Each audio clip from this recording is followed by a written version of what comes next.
Hello મિત્રો, હું સમીર ખુરેશી. આપણી યુટ્યુબ ચેનલ એક સ્વપ્ન ગુજરાત ફોરેસ્ટમાં આપનું હાર્દિક સ્વાગત છે.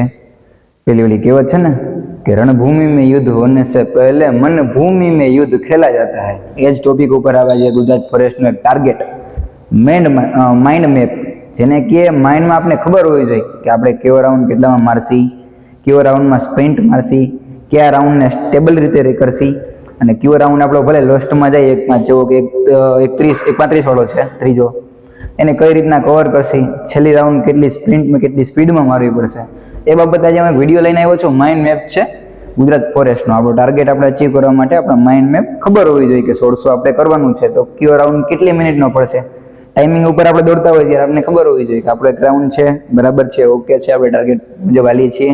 ચડી હોય તો ખબર પડી જવી જોઈએ, 5 સેકન્ડ ચડી ગઈએ, બીજો ત્રીજો રાઉન્ડ ખેંચવો પડશે. એ બાબતે આજે હું વિડીયો લઈને આવ્યો છું. ટાર્ગેટ છે માઇન્ડ મેપ, આપણે કઈ રીતના કરશી. સૌપ્રથમ મિત્રો જોઈએ ને તો આપણો રાઉન્ડ ફર્સ્ટ જ્યારે આપણે શરૂઆત કરીએ આપણામાં ખૂબ સ્ટેમિના ભરેલો હોય એ રાઉન્ડ છે એક પહેલો રાઉન્ડમાં ઘણા લોકો શું કરે ખબર છે, પહેલો રાઉન્ડ મારે 15માં, પછી બીજો ત્રીજો ને ચોથો એટલે લીડ ચડી જાય. પણ એવું નહીં કરવાનું, આપણે હંમેશા માઇન્ડથી કામ લેવાનું. 6 અંદર માંગે છે, 5:59 ચાલે તો 59 થાય તો બી ચાલે છે, તો શું કામે આપણે 5:45માં 5:20માં ને 5:30માં શું કામ કરવું જોઈએ. હવે વાત આપણી છે રાઉન્ડ છે પહેલો રાઉન્ડ 1:25માં મારવાનો, એટલે સ્ટેબલ થોડીક સ્ટ્રેન્થથી મારવો પડશે, જેની આપણે બેનિફિટ મળશે 5 સેકન્ડ.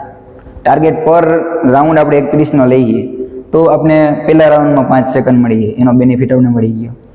બીજો રાઉન્ડ છે 1:30નો. 1:30 એટલે 6 મિનિટનો ટાર્ગેટ હોય, એટલે 1:30 એકદમ સ્ટેબલ કહેવાય. નહીં કોઈ સ્ટ્રેન્થ, નહીં કોઈ ઉતાવળ, એકદમ સ્ટેબલ, નહીં લીડમાં બી ન ચડવો જોઈએ, એટલે એ રીતના 1:30નો. હવે ત્રીજો રાઉન્ડ છે ને એ થાકી ગયા છીએ આપણે એમ થશે કે બહુ યાર હવે એમથી મૂકી દઈએ, એને બી આપણે 1:35માં કવર કરવાનું. જો આ એક જ રાઉન્ડ એવો છે, આ એક જ એવો રાઉન્ડ છે જે માણસને ટાઈમ ખાઈ જાય એવું કહો ને તો ખાઈ પણ જઈએ. એમાં આપણે 5 સેકન્ડનો લોસ જશે, કોઈ ટેન્શન લેવાનું નથી. આને કવર કરી દો મિત્રો. આ એક રાઉન્ડ એવો છે જે તમને ટાઈમિંગ પ્લસ કરવામાં નડશે, પણ આપણે આને કવર કરી રાખવાનું હોય. રાઉન્ડ આપણે પછી ચોથો એટલે ખબર ને, જિંદગીનો છેલ્લો. કેમ કે 1600માં ચોથામાં તમે સ્પ્રિન્ટ ન મારી શકો તો ગુજરાત ફોરેસ્ટમાં તમે નાકામ હોય. જો આમાં તમે સ્પ્રિન્ટ મારી જાઓ એટલે 1 સ્ટાર તમારા માટે ફાઇનલ હોય. આમ સામે વર્દી ટીંગાતી હોય, તમારે ખાલી પહેરવાની જ વાર હોય. 1:20 જેનો મેક્સિમમ બેનિફિટ આપને થશે પૂરેપૂરી 10 સેકન્ડનો એટલે ટોટલ આપણે જોયું કે પહેલામાં એકને 5 સેકન્ડનો આપણે બેનિફિટ કર્યો. આમાં જો ઇક્વલ સ્ટેબલ માર્યો આપણે. ત્રીજો રાઉન્ડ 1:35નો છે, જેમાં આપણે 5 સેકન્ડનો લોસ ગયો, અને છેલ્લામાં 1:20માં 10 સેકન્ડનો બેનિફિટ થયો. પહેલામાં આપણે 5 સેકન્ડ પ્લસમાં હતા, બીજામાં જોયું આપણે એ જ રીતના, બીજામાં ઇક્વલ છે, સ્ટેબલ છે, એટલે એમાં કોઈ લોસ બી નથી અને કોઈ બેનિફિટ બી નથી. ત્રીજો રાઉન્ડ છે જેમાં આપણે 5 સેકન્ડ માઇનસમાં જઈએ, અને છેલ્લો છે એમાં 10 સેકન્ડ પ્લસમાં જઈએ. જો આનો ટોટલ હિસાબ કરીએ ને બરાબર, તો 10 ને 5 15 સેકન્ડ થઈએ, એમાંથી -5 એટલે આપણે 10 સેકન્ડનો બેનિફિટ થઈએ. એટલે આપણો ટાર્ગેટ છે 5:50. જો મિત્રો આ એકદમ સ્ટેબલ માઇક છે. ઘણા લોકોને 7 મિનિટમાં થતું હોય છે, તો 7 મિનિટ વાળા ગમે એમ કરીએ ધીમે ધીમે. મારા વિડીયો તમે જોવો જ છો કે સ્પ્રિન્ટ વર્કઆઉટ હું આપું છું. એ સ્પ્રિન્ટ વર્કઆઉટથી તમે તમારી 7 મિનિટથી 6:30 સુધી તમે આરામથી આવી જશો. એ સ્પ્રિન્ટને ફોલો કરશો ને તો એટલે તમે આવી જશો. હવે 36 પછી તમે આ માઇન્ડ મેપ આખો જોઈ લો એકવાર. બેઠો આ માઇન્ડ મેપ તમે મગજમાં નાખી દો. હું તમને હમણાં એમ કહી દઉં કે 1:35નો મારો, 1:40નો મારો, 1:45 મારો. મિત્રો એ આપણું હવે એ સમય નથી રહ્યો. હવે એ સમય આપણી પાસે નથી. હવે આપણો ટાર્ગેટ છે 6 મિનિટ એટલે 6 મિનિટ. એમાં આપણે 5:50નો ટાર્ગેટ રાખીએ. રાઉન્ડે જોઈ લ્યો તમે, એકમાં એટલે 1:25માં જ, 1:24-25 આજુબાજુ રહેતો વાંધો ન આવે, પણ આને બહુ સ્પીડમાં ન મારવો. 1:15માં આમ ઘણા લોકો મારી દેતા હોય, પછી બીજો ત્રીજો અને ચોથો નથી લાગતો. છેલ્લામાં તમે એને થોડી સ્ટેમિના રાખો મતલબ કાઢી નાખો એમ, એ બાબતની રાખો એમ.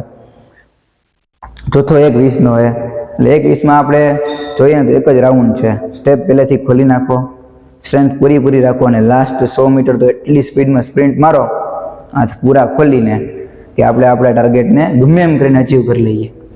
5:50 લાગી જશે મિત્રો. એકદમ જોઈ લ્યો, માઇન્ડમાં પરફેક્ટ માઇન્ડમાં બેસાડી લ્યો. આપણે કઈ રાઉન્ડમાં કેને સ્ટેબલ મારવાનો છે, કેને કવર કરવાનો છે, કેમાં ખેંચવાનું છે અને કેની શરૂઆત કરવાની છે.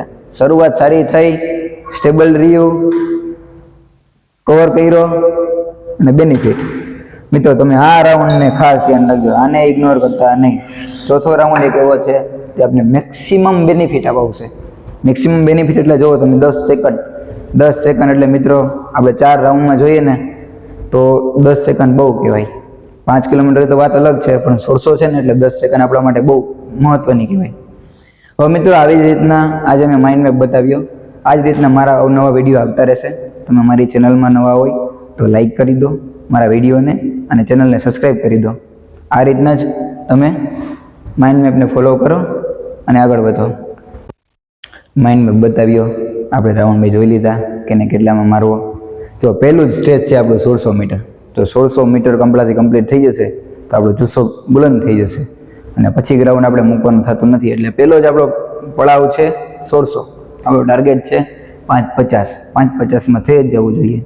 અને હા મિત્રો, તમે મારી ચેનલમાં નવા હોય તો મારી ચેનલને સબસ્ક્રાઈબ કરી લેજો, વિડીયોને લાઈક કરી દેજો અને લોંગ જમ્પના, સ્પ્રિન્ટના, હાઈ જમ્પના, રસ્સાના બધા વિડીયો મારી ચેનલમાં આવવાના જ છે અને અડધા તો આવી ગયા છે. તો તમે મારી ચેનલમાં નવા હોય તો જોઈ લેજો, ચેક કરી લેજો અને આને ખાસ ધ્યાન રાખજો. પહેલો પડાવ આપણે ગમે એમ કરીને ક્લિયર કરવાનો છે. મિત્રો મારી ચેનલને તમારો ખૂબ સાથ અને સહકાર મળ્યો છે, એ બદલ ખૂબ ખૂબ ધન્યવાદ. જય હિન્દ મિત્રો, જય ભારત.